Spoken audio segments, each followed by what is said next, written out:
Good evening. The time is 7 o'clock. I'd like to welcome you to the Macomb Township Zoning Board of Appeals meeting. Today is February the 4th. As I mentioned, the time is 7 o'clock. My name is Aaron Tuckfield. I'm the current chairperson of the Zoning Board of Appeals. I've called the meeting to order, and I'm going to take us to item 2, which is the Pledge of Allegiance. If you're in the audience tonight, please make sure that you mute yourselves. Go ahead and recite with us at home. Thank you.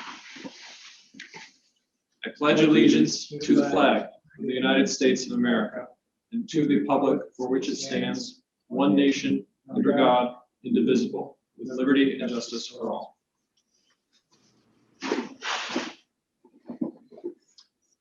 Thank you. With that, I'm going to move on to the roll call. As we've done the last couple of meetings, I'm going to call the roll as Ms. Lawson, our secretary, is on Zoom to avoid confusions.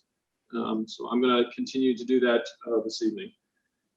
With that, I'm going to call the roll. Mr. Piper. Here. Mr. DeCoster. Here. Ms. Lawson. Here. Posey. Ms. Posey. I've been muted still.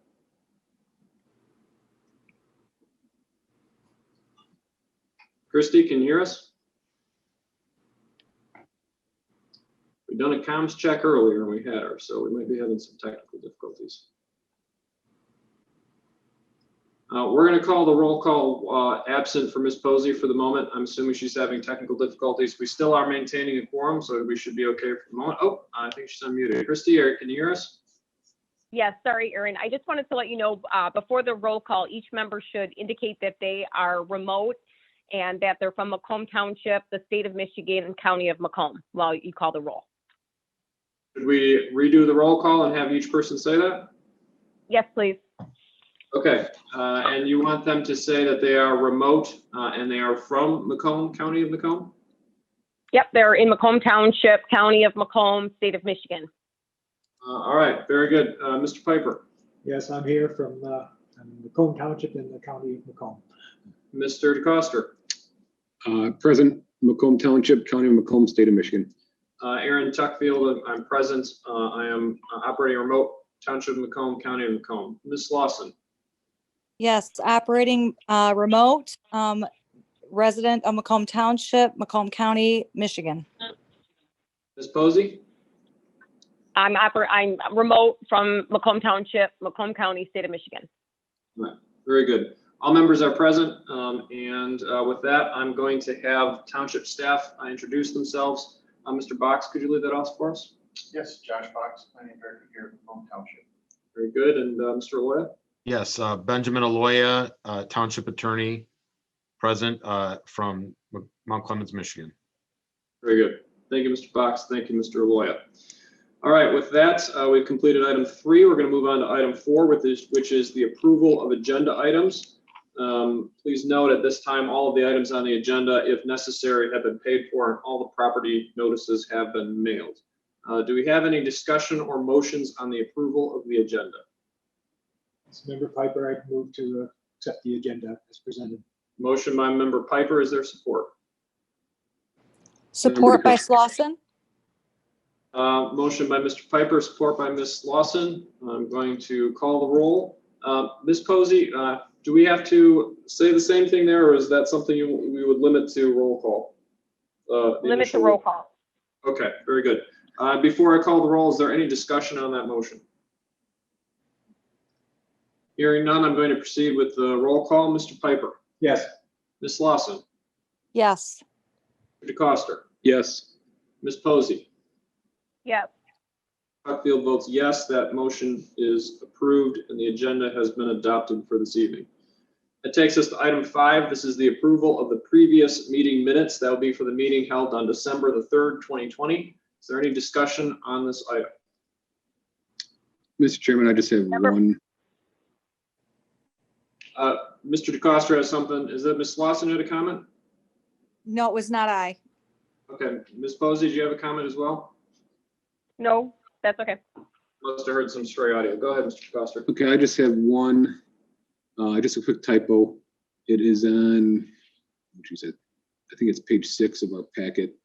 The paragraph that starts, a variance is requested for ordinance 10.0323. the second line, or is spelled wrong, it has a 0 in it. That was the only thing I have. And that was on page 6. Yes, correct, page 6 of our packet. I don't know what page. it Oh, is. a variance is requested for ordinance 10.0323 and section, it should be or section. Oh, no, the next line. If you go any building or parking, end of the second line. Can you show me on here, just so I make sure I have it? Same. Oh, I see. Very good. So the word there has a stray character in it, and that'll be the second line of the 5th paragraph on page 6 for our recording secretary, when she goes back to take care of that. Any other discussion on the minutes? Hearing none, I would entertain a motion to adopt the minutes as amended. This is Member DeCoster. I will make a motion to adopt the minutes from the last meeting as amended. Motion by Mr. Coster, is there support? I'll support that. Member Piper. Motion by Mr. Coster, supported by Mr. Piper. Is there any discussion on that motion? Hearing no discussion, I'm going to call the roll. Mr. DeCoster, Yes. Mr. Piper, Yes. Mr. Tuckfield votes yes. Ms. Posey, Yes. Lawson. Yes. That motion passes unanimously, and those amended minutes have been adopted or approved. That moves us on to item 6, which is new business. The first item on new business is elections of officers. This evening, we have 3 positions open. And I think the way we're going to do this, we're going to take nominations for each position. We'll take the nominations, we'll close the nominations, and we'll vote on the nominations and approve officers in that regard. So we'll do it position, and I think we'll do secretary, vice chair, and then chair last. So with that, I'm going to open up the floor for nominations to the secretary position. Are there any nominations for this position? I would nominate. Mr. Chairman, I would nominate Don Slauson for the position of secretary. Very good. I think Mr. Piper might have got in first. Would you be willing to support him on that? Yes, Member Posey will support. Okay, very good. Is there any other nominations for the position of secretary? Hearing none, I will close the nomination portion. Is there, actually, I'm not sure the correct procedure on this. I believe at this point we would vote on the nomination in full. So that being said, Mr. Piper made the motion to nominate, and Ms. Posey supported it. So I'm going to call the roll based on that to elect Member Slauson as secretary. And with that, is there any discussion on the motion? Hearing none, I'm going to call the roll. Mr. Piper, Yes. Ms. Posey, Yes. Tuckfield votes yes. Mr. DeCoster, Yes. Ms. Lawson. I can vote for myself. I believe technically you can, although I abstained before when I did it, which is. I feel like I shouldn't vote for myself, so I'll abstain. Okay, very good. Congratulations, Ms. Lawson. Thank And then we'll move on to the vice chair. I'll open the floor for nominations for vice chair. Are there any nominations for that position?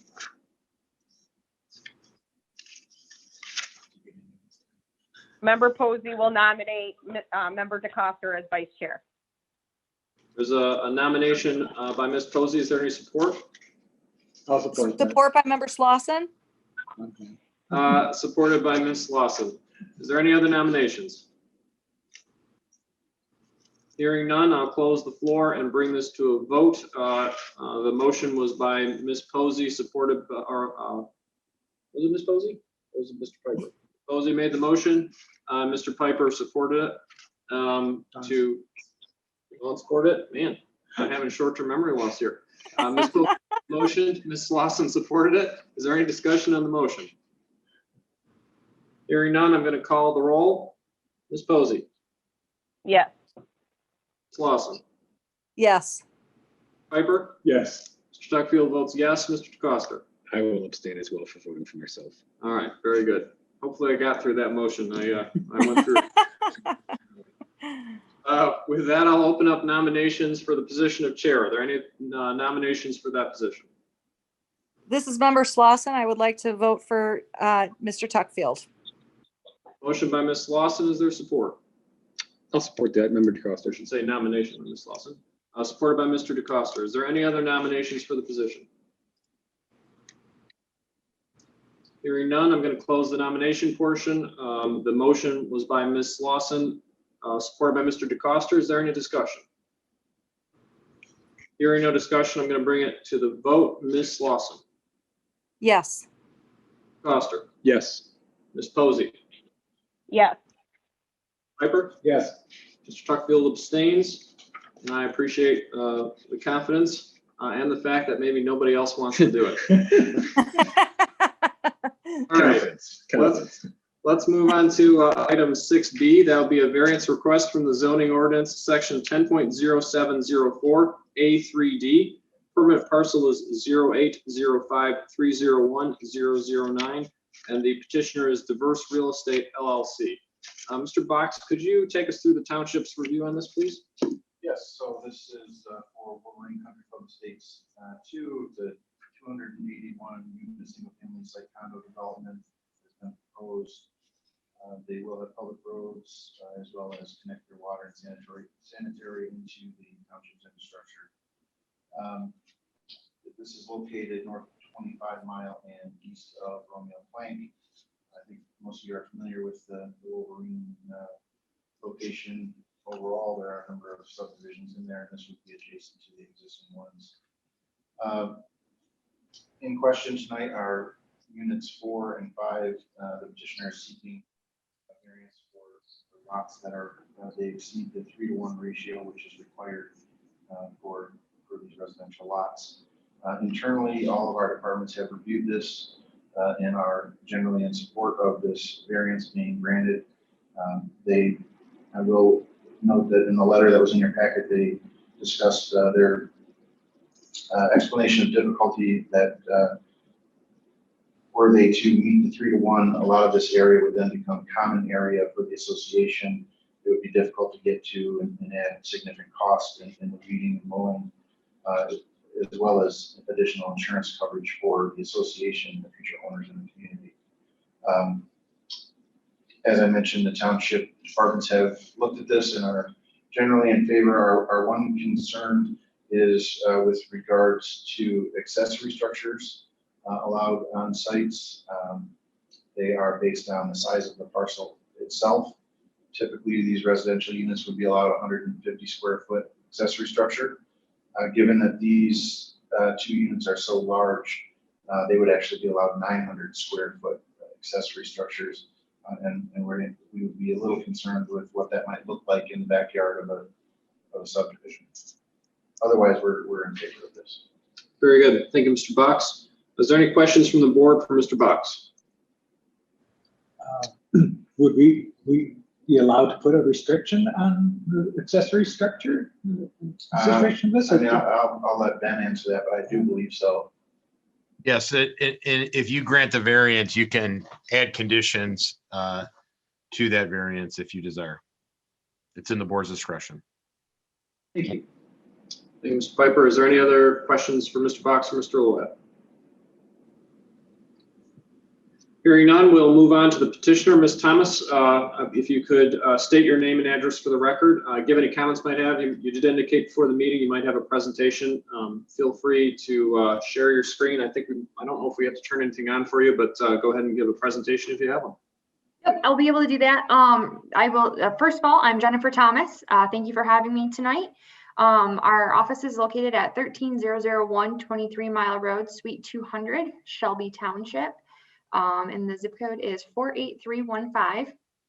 With me tonight, I also have Lyle Wynn, compliance manager at Lombardo Homes. And then the other Jennifer Thomas is Mr. Joe Klee, who is the development director. So they are both with me, and I will go ahead and get started on my presentation. So give me just 1 minute. Share my screen.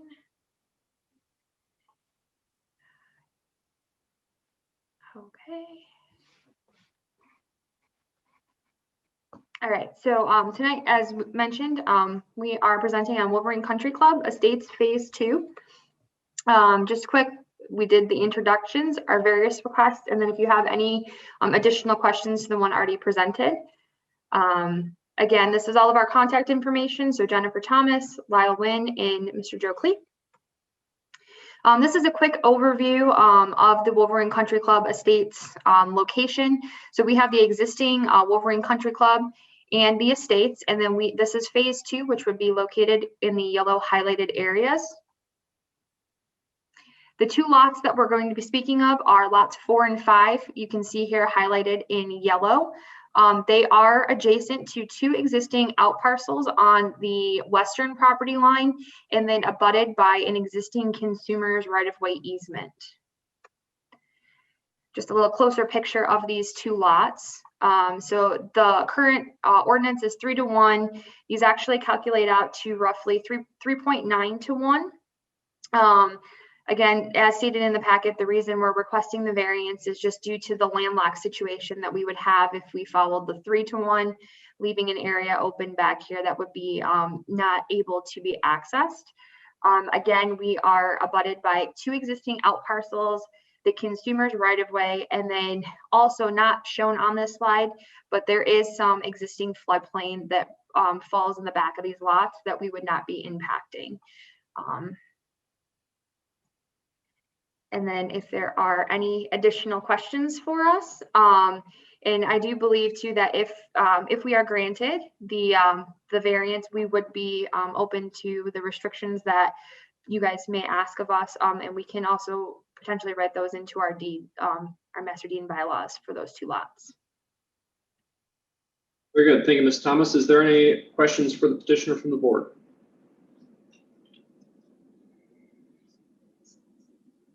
Hearing none, I will take it to the public. Is there any members of the public who wish to speak on this item?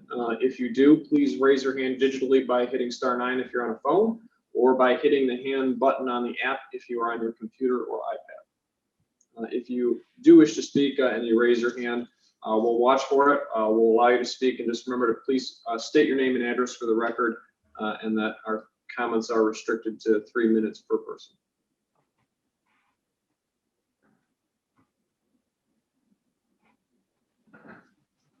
I'm not seeing anybody raising their hand in the public, so I'm going to close the public portion and bring it back to the board. Is there any questions, other questions from Mr. Box or the petitioner, Ms. Thomas? I know I'm not a member of the board, but just a point of information maybe for the petitioner. Is this going to be a condo, or is this by declarations and restrictions, this development? It's going to be a PUD with, so we'll have our declarations and restrictions, master deed and bylaws. There's going to be a master deed. Mm-hmm. Do you know what the requirement is going to be in the master deed for accessory structures? Because many times it's already prerequisite that there are no accessory structures. At this current moment, I do not know what our master deed and bylaws would state. We are still in the entry level stages for that, but we can make sure that we have that correct in those documents. Okay, thank you. Mm-hmm. Thank you, Mr. Loy. And just one thing, I know we haven't been on too many meetings together, but feel free if you have questions. Obviously, you're not here as a board member, but you are a legal counsel, and we want you to be comfortable with your understanding of the situation. So by all means, please feel free if you have questions to ask, to ask them. I did have a question for you, actually. One of my concerns with this particular parcel stems from the fact that the design of this subdivision could be construed as the need for the lots to be shaped the way they are. Obviously, this is kind of an odd shaped corner, as the petitioner mentioned, but the petitioner's also doing their road design and their lot design, which is creating the shape that they're making of the lots. And my concern would be that we might run the risk of, if granting this variance, granting a variance based on a self-induced hardship. Is that something you have experience with? Do you have any opinion on it in this case? Any thoughts on where we might be stepping or treading badly if we were to grant a variance here?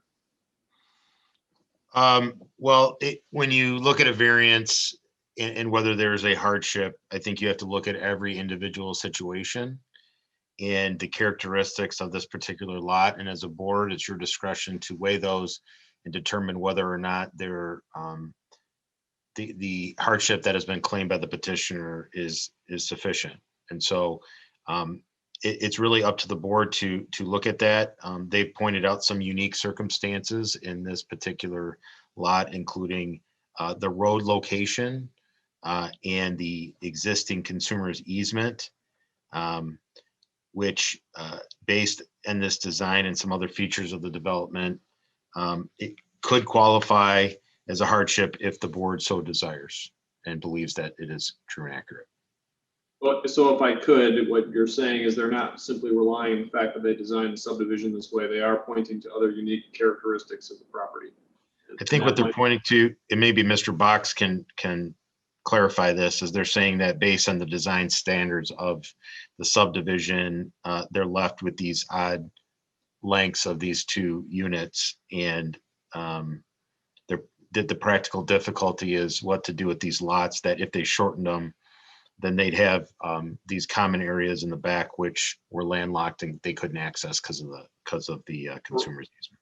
Correct, and that's understood. I just want to make sure you were relatively comfortable with the concept as a whole. Again, this is also partially different legal counsel. I want to make sure we're on the same page. Yeah, go ahead, sorry. No, it's really in the board's discretion as they weigh the different factors, whether they believe that the hardship is true and accurate with these pieces. And every petition and every parcel property has their own circumstances. Okay, very good. Thank you, Mr. Aloya. And then to Ms. Thomas, sort of an echo of this question. Did you guys look at other designs for this parcel that might have limited the variance request needed? And was there a reason why there would not have been another design that would have been chosen to minimize this issue? Yes, we did do a couple of layouts in our early planning stages. However, just as mentioned, the road configuration and then how the consumer's easement fell, it really made it difficult to make it so that behind these two lots, just given the circumstances of the adjacent entities, for them to not either have some type of a landlocked area behind it or be the odd shaped larger type parcel.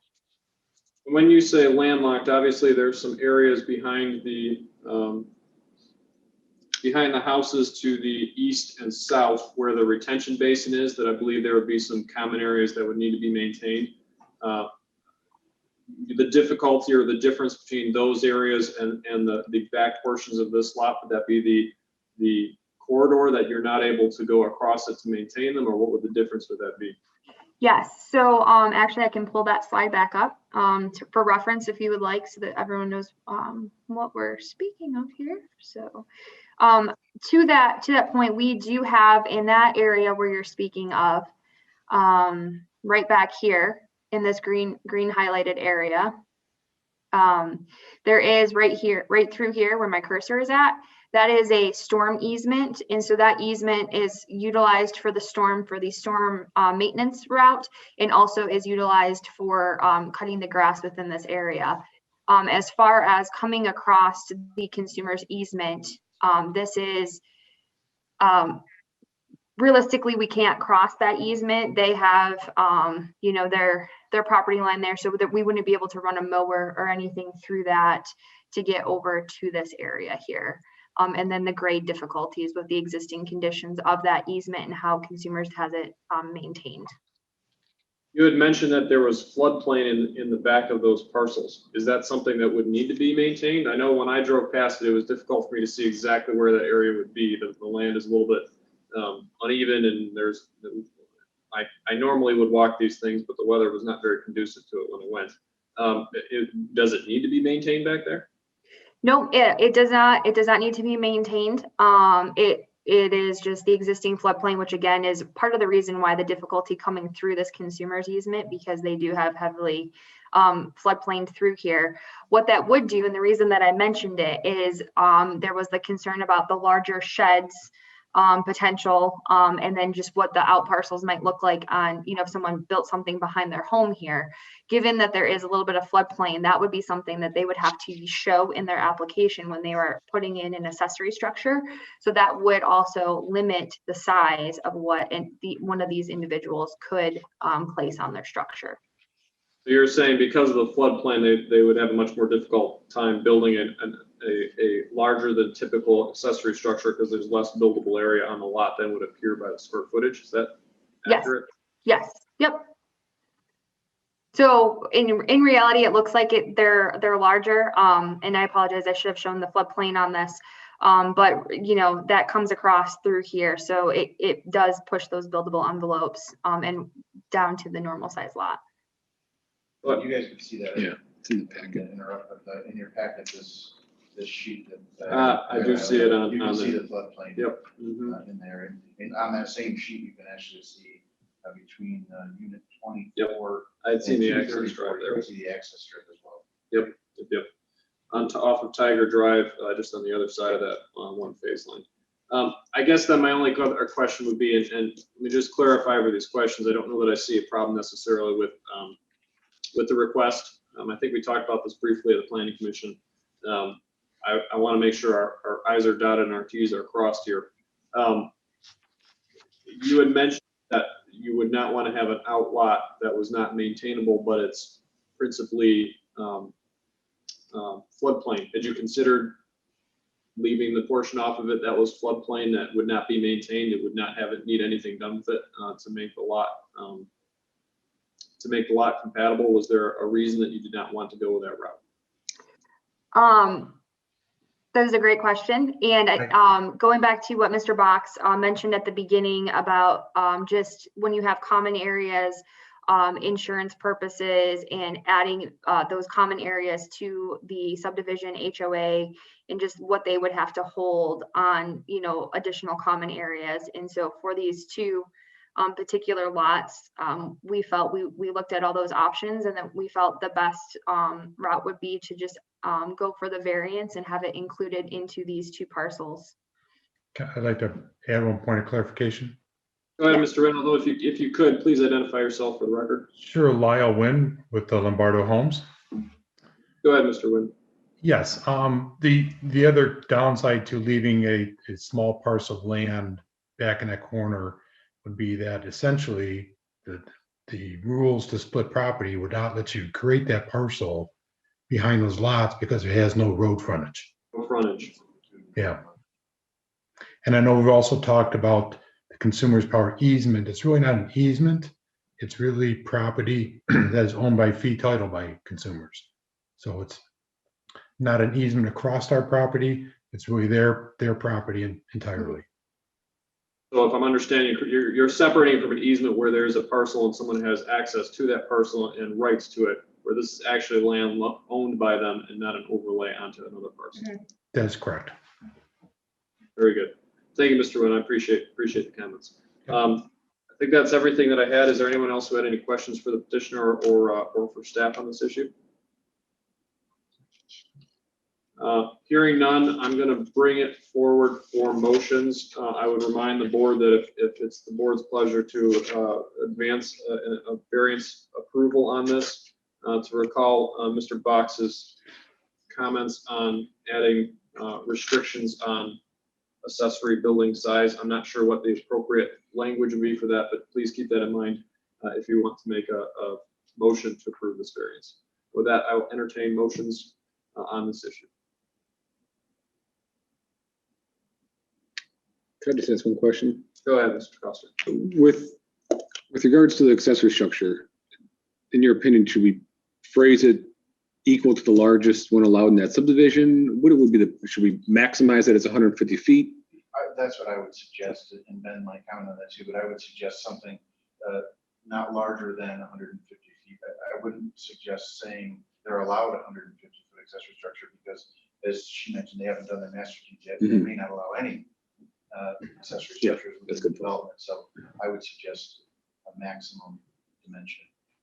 I think the language could be to the extent they are permitted under the master deed, they shall be no larger than 150 feet.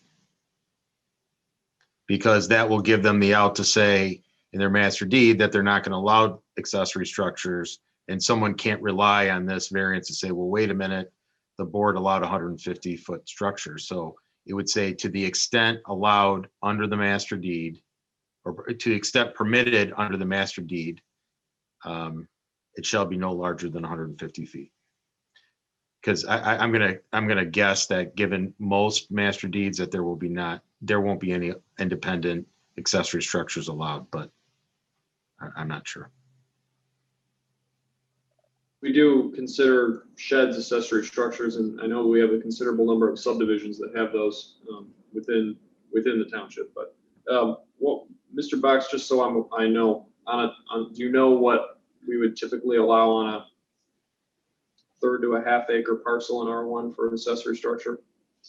So the typical 70 by 120 lots would be 150 square feet.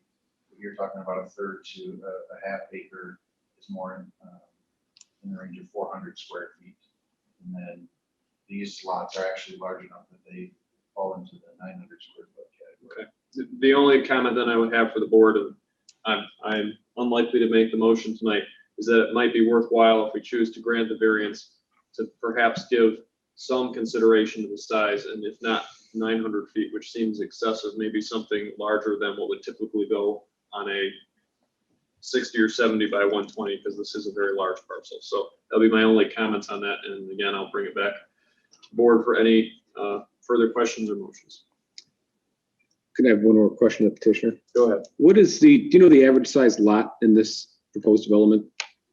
Is it that typical 70 by 130? Is it what's our typical lot size? I mean, Yep, we're actually going a little bit larger in this this phase of our development. So we have 72s to 75s by 130.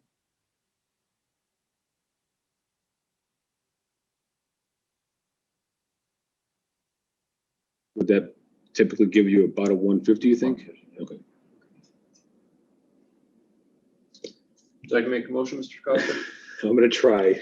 Yeah, have fun. I just wrote a little bit down while the attorney was talking. So I'm gonna make a motion to approve the variance under section 10.0704A3D. And this motion will be to allow the two lots to be larger than the 3:1 maximum length of a width. And that will also consider the condition to allow, to the extent considered within the proposed master deed, up to 150-foot accessory structure. I would just ask that motion say to the extent permitted under the master deed. So I will revise that to the, oh boy, what was that again? The amount permitted, to the extent permitted under the proposed master deed. Perfect. Sorry. All right, No, motion by good. Mr. DeCosta. Is there any support? I'll second that motion. Member Posey will support. All right, we got member Piper support in here, but we'll take it under advisement, Ms. Posey. Is there any discussion on the motion? Hearing no discussion, I will call the roll. Mr. DeCosta, Yes. Mr. Piper, Yes. Ms. Posey, Yes. Ms. Lawson. yes, Fairfield votes yes. That motion is approved 5-0, and the variance has been granted. Thank you to the petitioners for the presentation. I hope your development goes well. Thank you Thank you. all. We Thank you for appreciate it. time. Thank you. Yes, thank you. All right. The age of technology, I have to scroll back up to my agenda because I don't have it printed out. Hang on a second. That concludes our new business this evening, which takes us to item 7, which is old business. I don't believe we have any old business, Mr. Box, or do we have anything we need to bring up here? There's no old business. All right, that takes us to item 8, which is public comments. If there's anyone in the public who wishes to speak, please raise your hand, either by hitting the hand button on the app or digitally by hitting *9. I think we may have lost one of our board members. We may have lost Ms. Posey. If you're in the public, please, raise your hand by hitting *9 or the hand button on your app, and we will give you a chance to speak if you do so.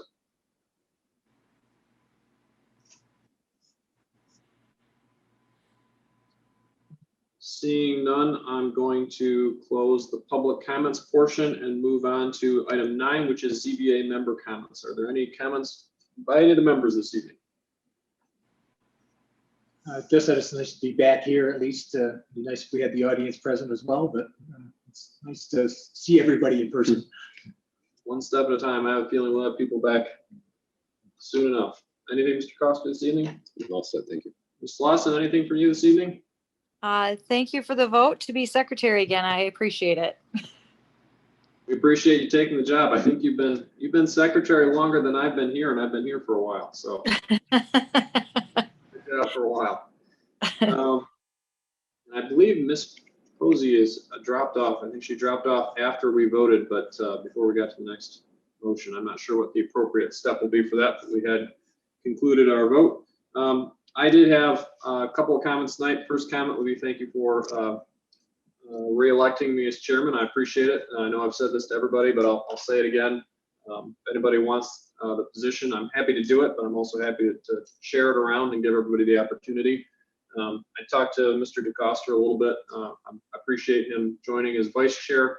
Similar to what I think we've done in the past 1 year, and Josh, I'm not sure if you're here when we did this, but we're going to make sure Mr. DeCoster gets a chance to chair. I don't miss many meetings, so we want to make sure he has a chance to practice. We didn't do one in 2020. We did one in 2019. But we're thinking that we'll probably have him chair the March meeting as his practice meeting, make sure we get one in. We meant to do it last year and we just never got to it. So I still plan on being here, but I've been at meetings where someone who hadn't had a chance to practice being chair had to be chair, and it's no fun for anybody. So try to make sure we give everybody a chance to practice when there's a chance. With that, the only thing that I want to mention is that we're still working with the master plan at the planning commission level. Mr. Box and Mr. Skirdo, our planning consultant, have been doing a lot of work on that. Our next meeting, I believe it's our next meeting. We don't have many agenda items, and we're planning on using it as a workshop to bring up some of the items that have been coming in from various places that might need to get addressed. One of them, and I brought this up at our last planning commission meeting, was actually the 3-to-1 property ratio. We run into it a lot. It's not always easy to calculate when a lot meets the ratio. I'm not sure that it always makes sense to hold people to that on the larger scope. So it's something that we're planning on discussing. I don't know if we're going to stay put or if we're going to do something different, but I think it's something we want to bring up.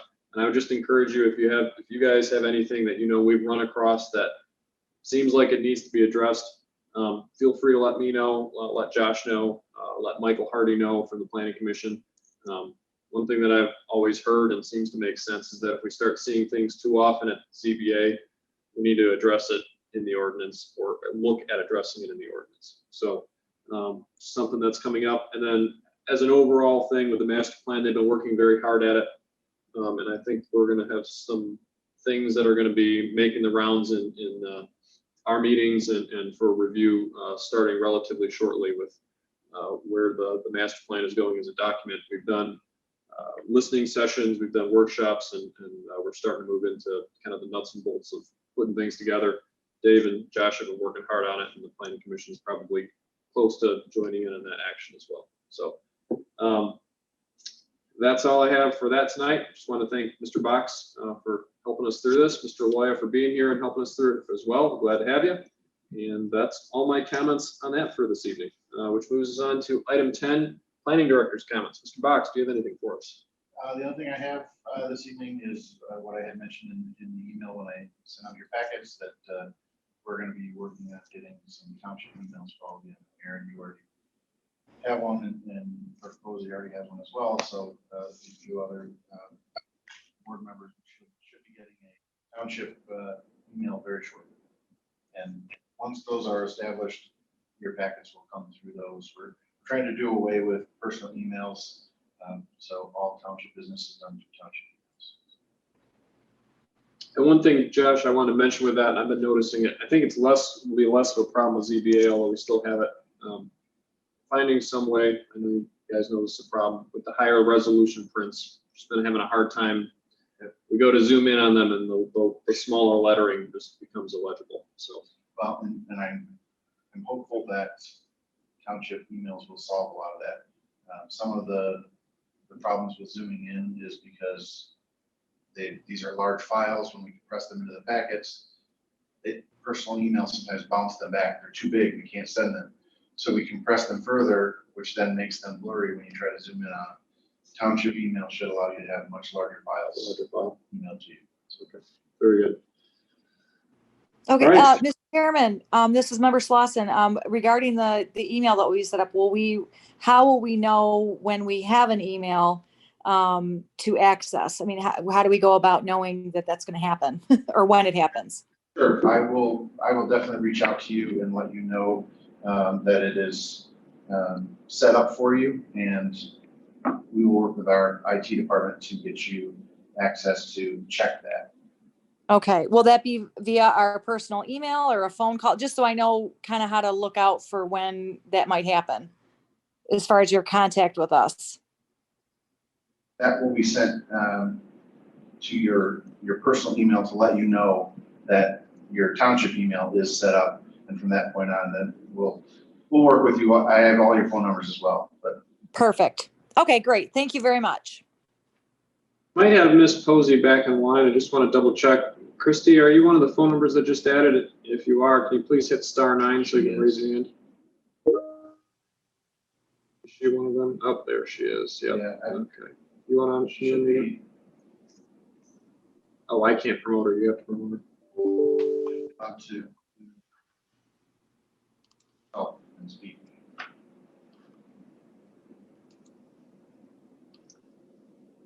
Oh, there she is. Hey, Christy. Hi, I'm back. Hey, Christy. I don't think you missed anything too important. We didn't have any public comments. I yapped on for a few minutes, and Josh mentioned that we're going to have township emails for those of us who don't have them. So. Yep, I caught all that. So the struggle is real. So much fun. Did you have any comments for us this evening, Ms. Posey, that you wanted to share? No, I'm ready to rip my hair out. Thank you. Fair enough. All right. That being said, I think Mr. Roberts is saying director comments. So we're on to item 11, which is adjournment. Is there a motion to adjourn? So moved. This is Member Slauson. Motion to adjourn. I'll go motion by Ms. Slauson, supported by Mr. Piper. If there's no discussion on the motion, I'm just going to go to call on the roll. Ms. Slauson. Yes. Piper. Yes. Ms. Posey. Yes. Foster. Yes. Mr. Tuckfield votes yes. As of 7:43, we are adjourned. Good night.